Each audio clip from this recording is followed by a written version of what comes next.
പിതാവിന്റെയും പുത്രന്റെയും പരിശുദ്ധാത്മാവിന്റെയും നാമത്തിൽ ആമേൻ. പ്രിയപ്പെട്ടവരെ, ഇന്ന് മാർച്ച് 9 തിങ്കളാഴ്ച. അമ്മേ പരിശുദ്ധ അമ്മേ, അമ്മേ പരിശുദ്ധമേ, ദൈവമാതാവേ, കൃപാസനത്തിലൂടെ ഞങ്ങൾക്കും ഞങ്ങളുടെ ദേശത്തിനും അമ്മ മധ്യസ്ഥം തേടി തന്ന എല്ലാ അനുഗ്രഹങ്ങൾക്കും കൃപകൾക്കും ഞങ്ങളിപ്പോൾ ഹൃദയം നിറഞ്ഞ നന്ദി പറയുന്നു.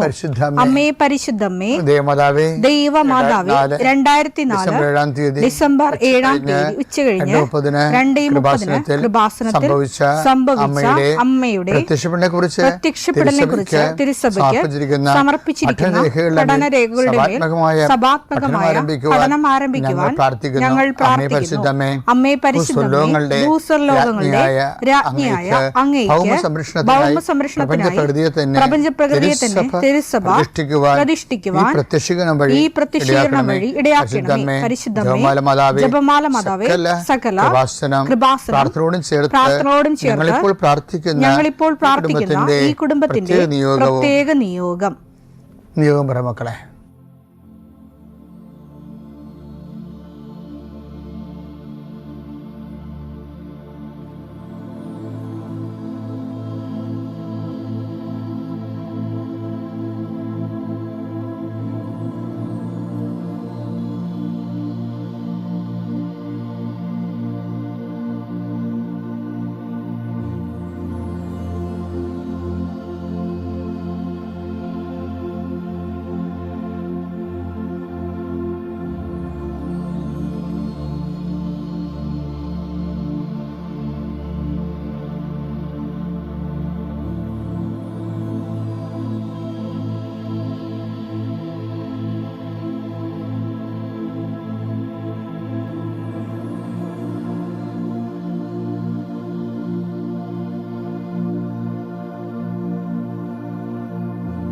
അമ്മയുടെ പ്രത്യക്ഷീകരണത്തിന്റെ ഈ അനുഗ്രഹവേളയിൽ ഞങ്ങൾക്ക് സാധിച്ചു തരുവാൻ കനിയണമേ.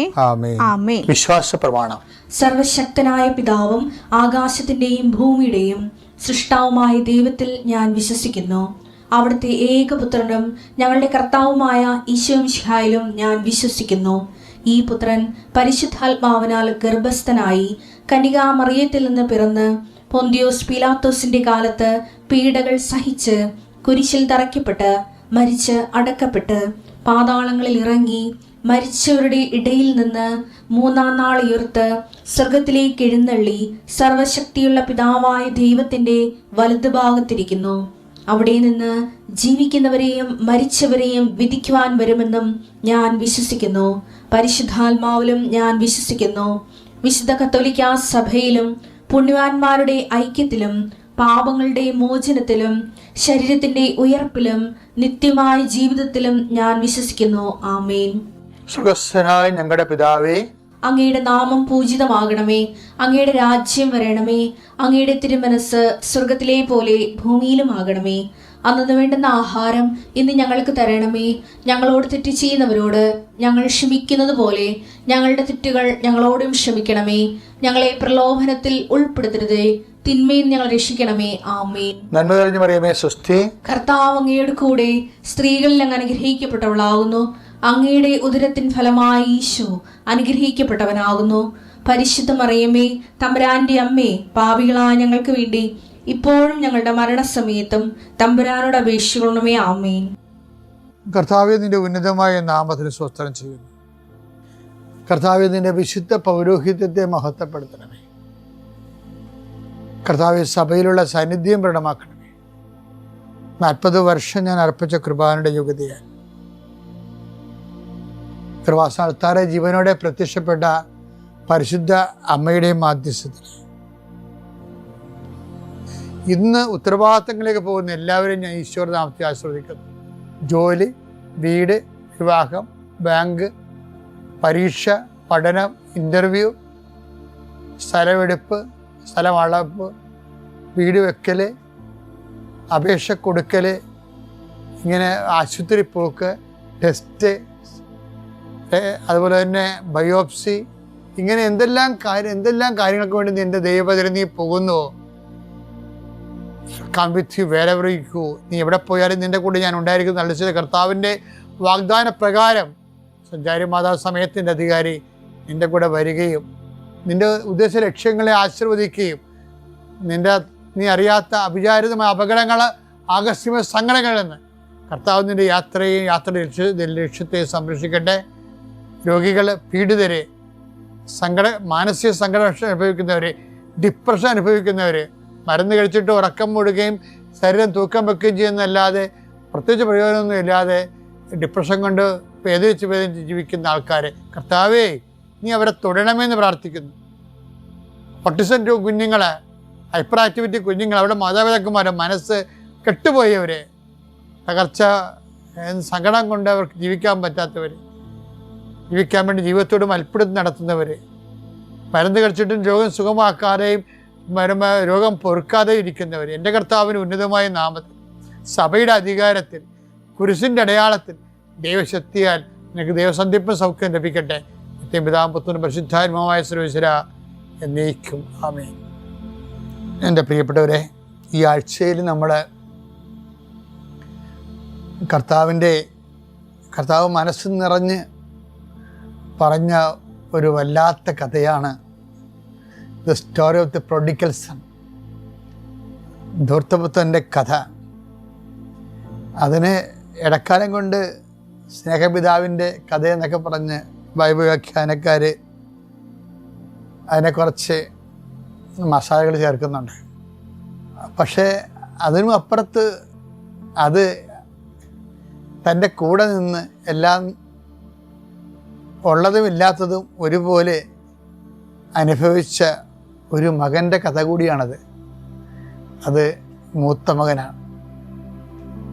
നമ്മൾ ഈ ആഴ്ചകളുടെ ധ്യാനങ്ങളെല്ലാം ഒരു പൊളിച്ചെഴുത്തും ഒരു പുനർവായനയുമാണ്.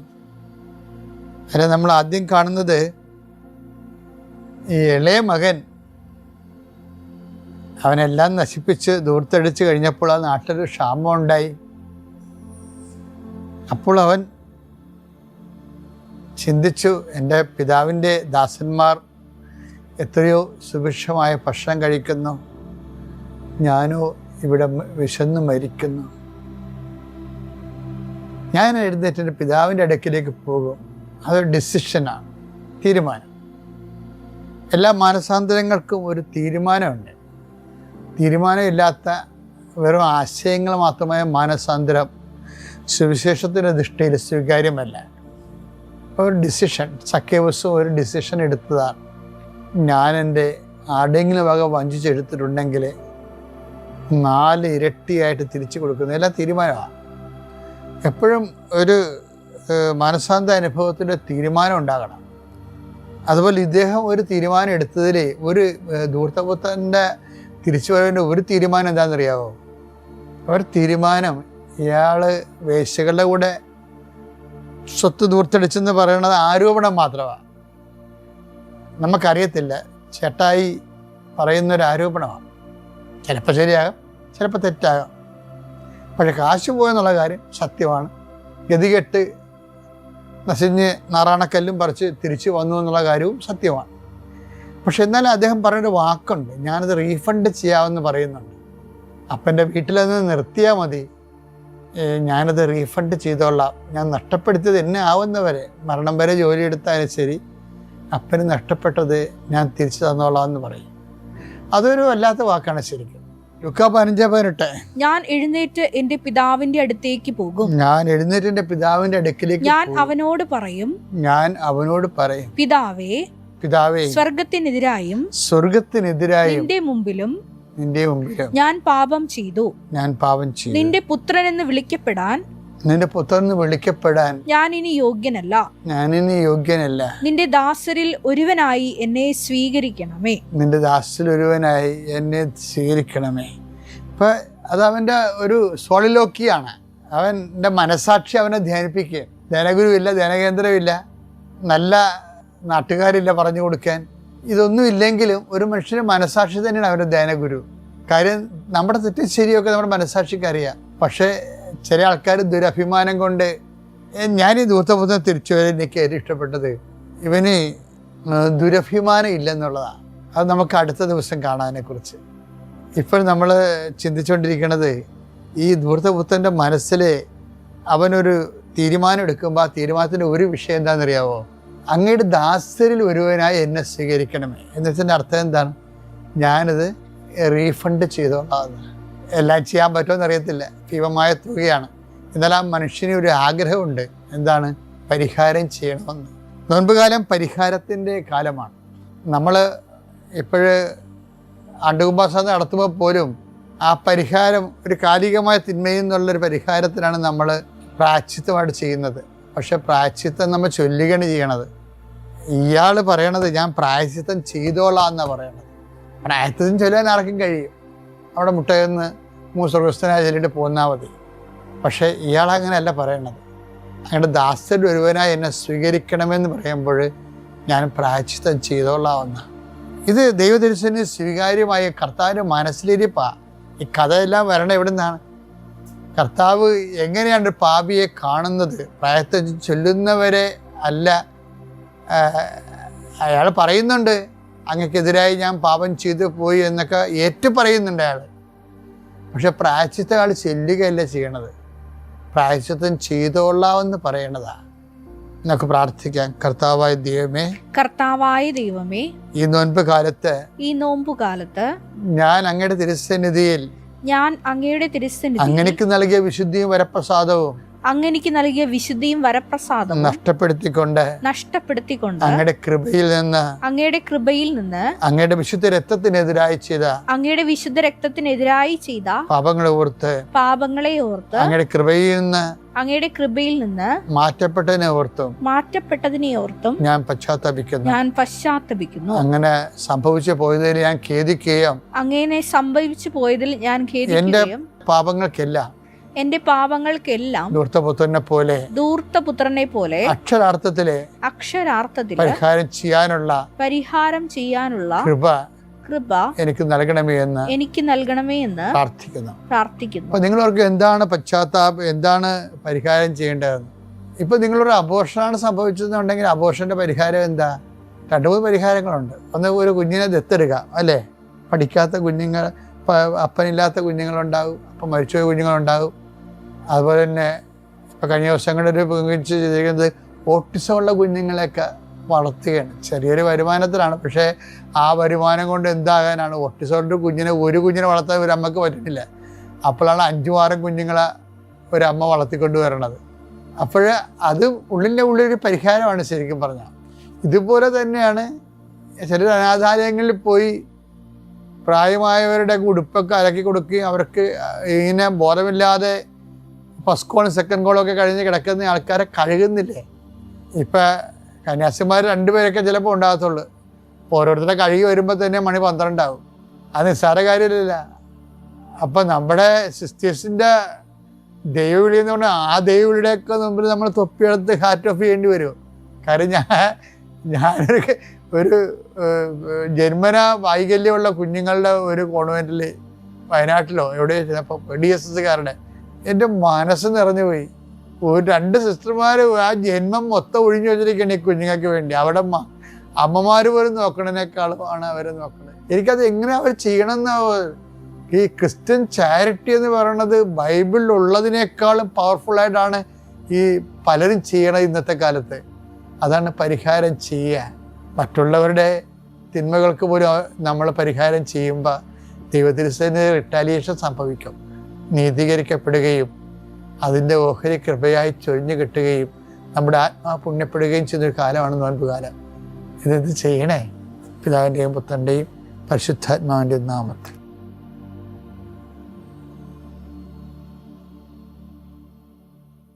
അത്യപൂർവ ദൈവാനുഭവങ്ങൾ ഇനി നിങ്ങൾക്കും സ്വന്തം. ഈ യൂട്യൂബ് ചാനൽ ഇതുവരെ സബ്സ്ക്രൈബ് ചെയ്തിട്ടില്ലെങ്കിൽ ഇപ്പോൾ തന്നെ സബ്സ്ക്രൈബ് ചെയ്യുക. ഈ വീഡിയോ ഇപ്പോൾ തന്നെ നിങ്ങളുടെ സുഹൃത്തുക്കൾക്ക് ഷെയർ ചെയ്തുകൊണ്ട് കർത്താവിന്റെ പ്രേക്ഷിതരാകുക.